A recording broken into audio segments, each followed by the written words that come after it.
We meet here this evening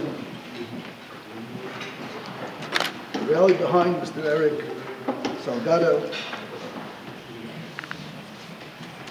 and support his campaign to win the mayorship of New York City. We're excited about Mr. Salgado's candidacy due to the fact that he is dedicated and committed to safeguard our freedom, to observe our religious practices and Torah values. In recent times, as you probably know, there were attempts to assault, to outlaw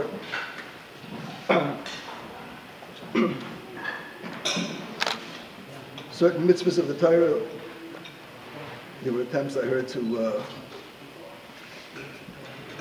forbid them to use Maim Shalonu for the matzahs.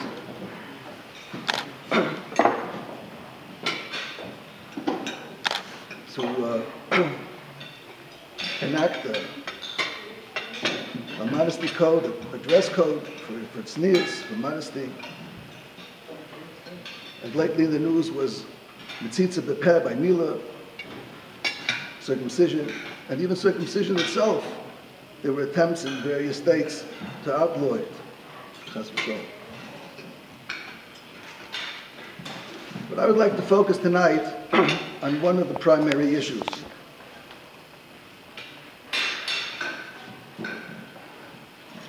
And that issue is not a pleasant one to speak about,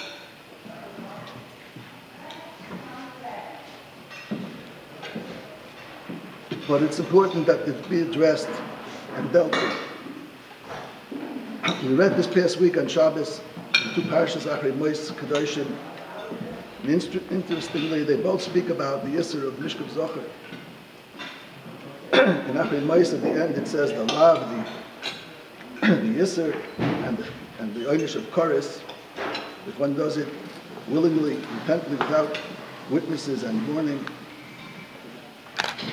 And in the next parsha, Kedoshim, it brings the punishment if there was Eidim Nesro, if there was witnesses and there was warning, punishable by Mrs. Bastin, right, death penalty.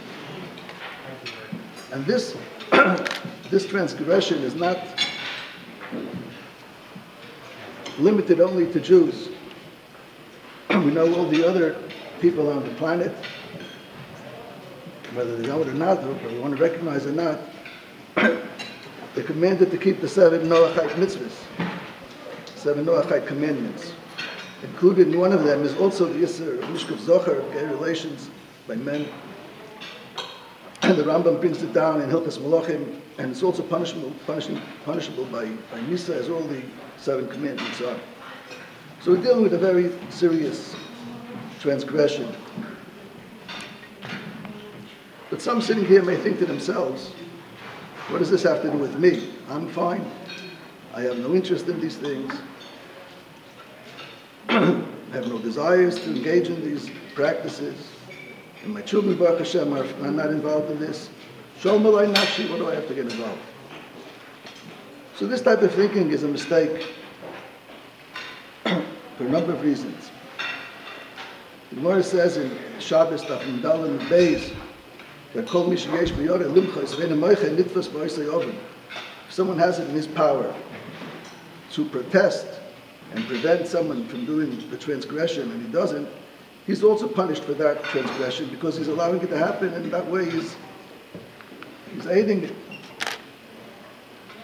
So if we have the ability to put someone into office who will hopefully be able to stem the tide and maybe even reverse it, that goes into the category of kol misha yesh b'yoreh limchos. He has a way to protest and prevent it, and therefore incumbent upon him to do what he can to see to it that it happens.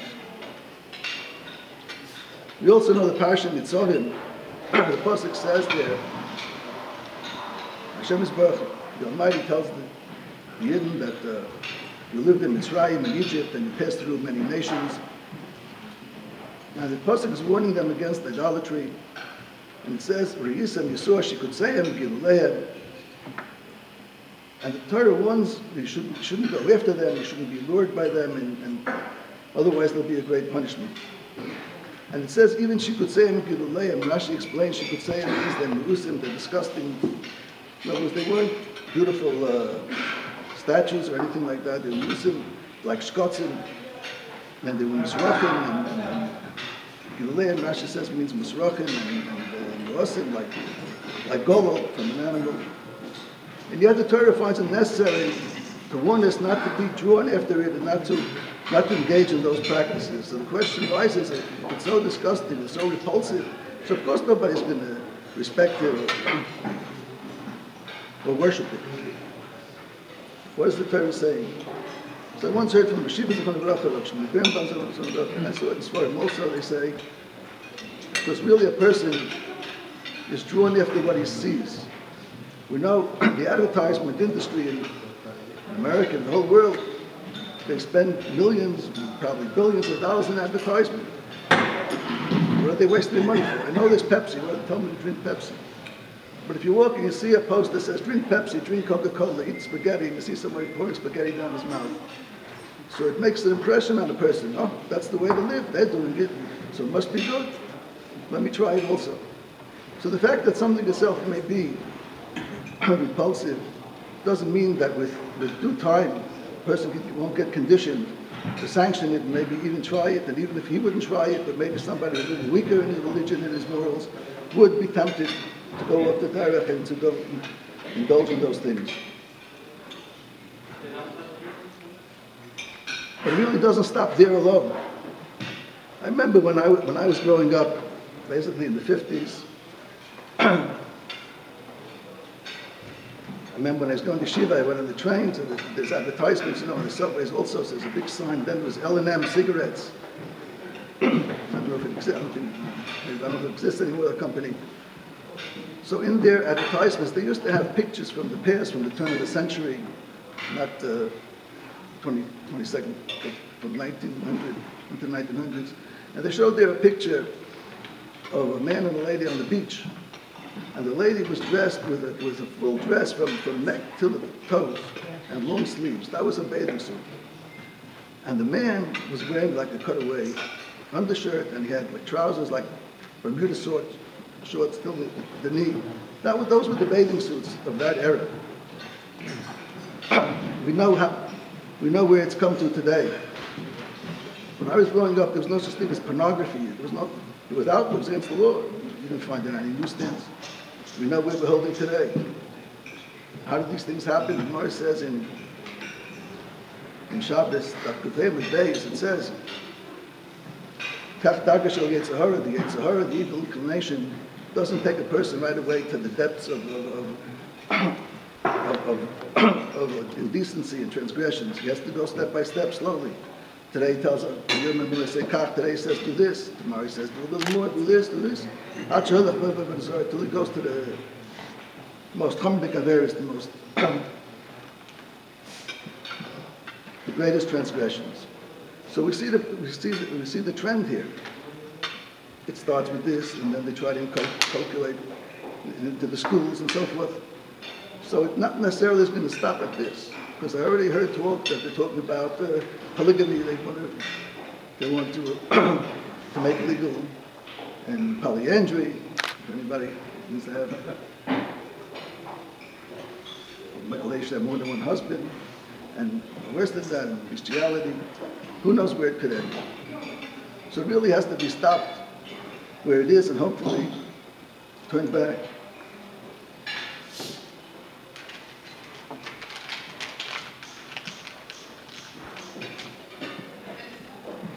So therefore we're backing Mr. Erick Salgado, as we said before, because he's strongly committed to stop these perversions and these corruptions of the mind and these actions. It's attacking the sanctity of marriage demoralizes people, and it breaks the family, it breaks the person's self-esteem, and it leads to everything. I'm a nothing. I can do whatever I want, and it could lead to other transgressions. Someone told me that in the media, some called our candidate a long shot. The truth of the matter is, for the Eibishter, for the Almighty, there's no long shot, there's no close shot. He can do whatever he wants. We know from past history that when our religion was attacked and they wanted to stop us from practicing our religion, if the Jews stood up and fought for their rights, the Almighty helped them and they succeeded. We know not too long ago there were two elections. There was one for a state senator, there was a Mr. Starobin that ran. He wasn't, I think he was a Russian immigrant even. He was never in politics, he was an unknown. And he won the election. We know about Bob Kerner, he wasn't a politician, and he was an unknown. And he was a Republican running in a Democrat district, I think, for, I don't know, 100 years it was Democrat, something like that. And they said he had no chance, and he won. Why? Because the religious communities, the Jews and the non-Jews, got together, and they put him in because they were against gay rights, and they were hoping that they would be able to stem the tide. So there's no such thing as a long shot, or not a long shot. If people do what they're supposed to do, the Eibishter, the Almighty helps. So I want to conclude by wishing Mr. Salgado success in his campaign. And we look forward to hopefully being able to say at election night that we're calling Mr. Erick Salgado Mayor Erick Salgado.